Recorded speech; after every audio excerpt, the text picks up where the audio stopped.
আজকে কাজল চায়নি বলেই কিন্তু তুমি নীলকে পেয়েছো, আর সেটাই তোমার এই কথাটা না মানতে পারলাম না ভাই।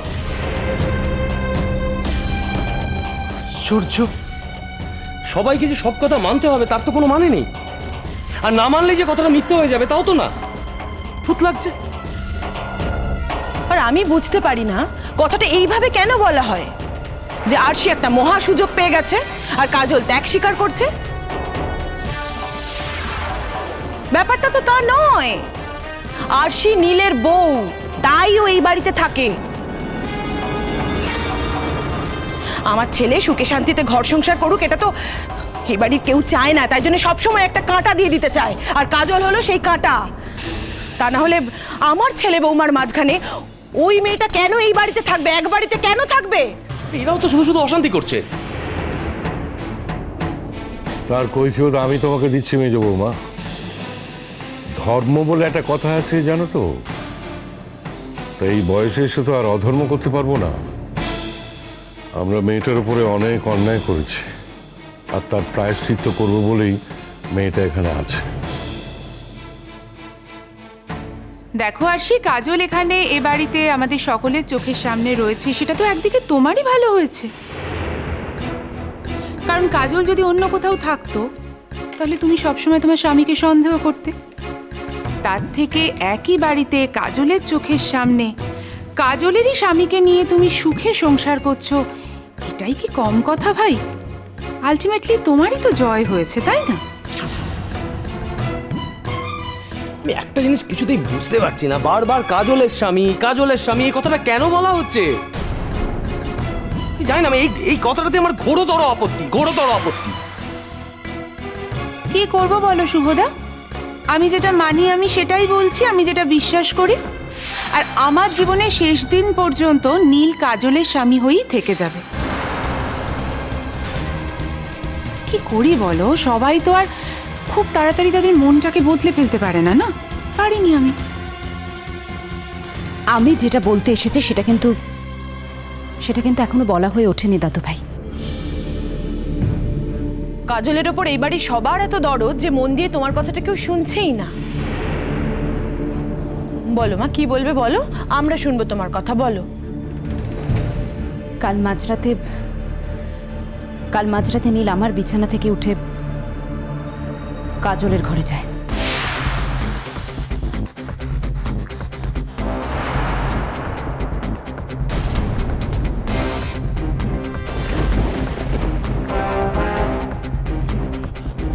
ভূমি দিদি এই কথাগুলো আমায় তোমাদের প্রত্যেককে জানাতে বারণ করেছিল, কিন্তু আমি কাল সারা রাত এটা ভেবে দেখলাম যে আমি এই কথাগুলো যদি তোমাদের প্রত্যেককে না জানাই তাহলে খুব বড় অন্যায় হয়ে যাবে। আরো বড় কোনো মারাত্মক ঘটনা ঘটে যাওয়ার আগে যদি সত্যি তেমন কিছু ঘটে যায়, হয়তো আর কিছুই করার থাকবে না তখন। আমি জানি নীল খুব দয়ালু স্বভাবের ছেলে। কাজল প্রথমে সিঁড়িতে বসেছিল, নীল যাতে অফিস থেকে ফিরেই কাজলকে লক্ষ্য করতে পারে, আর কাজল এটা চেষ্টা করেছিল বোঝানোর যে আমি ভীষণ রকম অসুস্থ।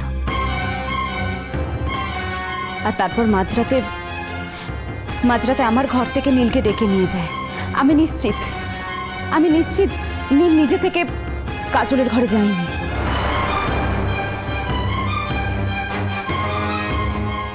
বাহ বাহ বাহ বাহ, ভিড়ের চালটা দিলে তো আরশি। নিজের স্বামীকে ঠিক রেখে পুরোটা কাজলের ঘাড়ে চাপিয়ে দিলে। এতটা তো বাবা আমিও ভাবিনি। সাধু সাধু। দাদু ভাই, হ্যাঁ, কাল রাতে আমি কাজলের ঘরে গিয়েছিলাম। কাজল অসুস্থ ছিল, তাই ওকে ওষুধ দিতে গিয়েছিলাম। শুধু যাওয়া নয় দাদু ভাই, আমি তোমাকে বলছি এতে নীলের কোনো রকম দোষ ছিল না।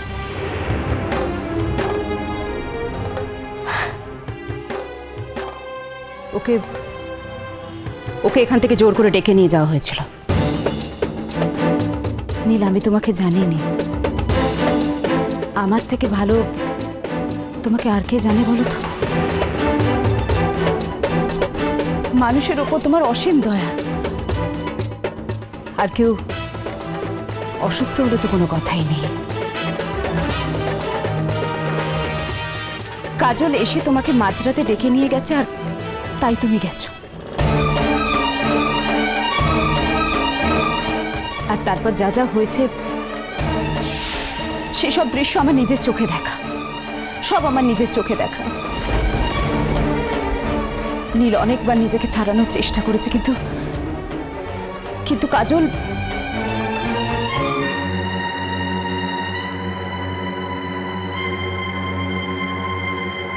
এসব কি বলছে আরশি দিদি? মো তো মরে গেলেও মোর অসুখের কথা বলার জন্য শহরের ছেলেকে ডাকবো না, বরং ওষুধ দিতে চেয়েছিল, মো খাইনি। আরে বেসভ্য কথা বলছে ওরা। তাছাড়া শহরের ছেলে তো কাল রাতে মোর ঘরেও যায়নি, বরং ও তো গোটে স্বপ্ন দেখেছিলাম। হ্যাঁ, সেই স্বপ্নে শহরের ছেলে ছিলা, এ কথা ঠিক। মোর স্বপ্নে শহরের ছেলে রইবেনি, এটা কি করে হয়? কিন্তু আরশি দিদি মতে সভ্য মনীষের সামনে এইভাবে ফাঁসাতে চাইছে। দাদু ভাই কাল রাতে, হ্যাঁ অনেক রাতে আমি কাজলের ঘরে গিয়েছিলাম। আমি জানতাম কাজল অসুস্থ, ওর খুব জ্বর ছিল, তাই খোঁজ নিতে একবার ওর ঘরে গিয়েছিলাম। কিন্তু যখন গিয়েছিলাম তখন সত্যি সত্যি ওর খুব জ্বর ছিল।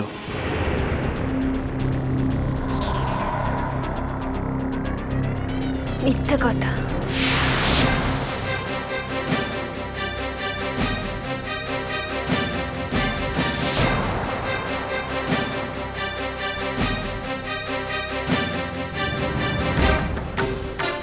কোনটা মিথ্যে কথা কাজল? কাল রাতে কেউ মোর ঘরে যায়নি বড় মা।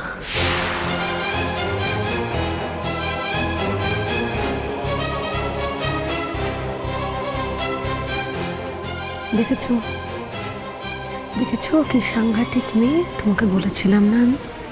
এত বড় কথাটা অস্বীকার করলে কি করে কাজল? কাল রাতে শুধু যে আমি ওর ঘরে গেছিলাম তাই তো নয়, অনেক দিন পর আমি আমার চেনা কাজলকে খুঁজে পেয়েছিলাম।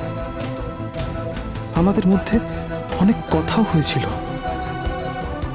আর এখন দিনের আলোয় ও কালকের রাতটাকে অস্বীকার করতে চাইছে, মুছে ফেলতে চাইছে।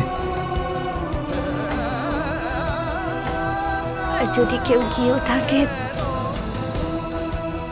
তাহলে সেটা মোর অজান্তে। দাদু ভাই, এবে তো দেখছি এই ঘরটাতে মোর কোনো নিরাপত্তাও নাই।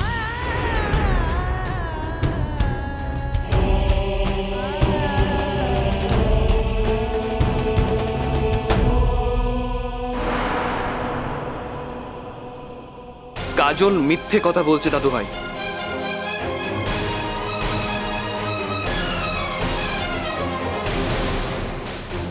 কাজল মিথ্যে কথা বলছে না।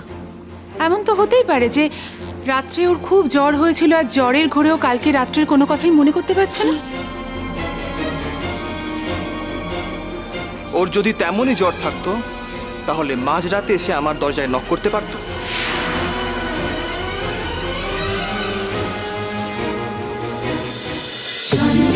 বাজে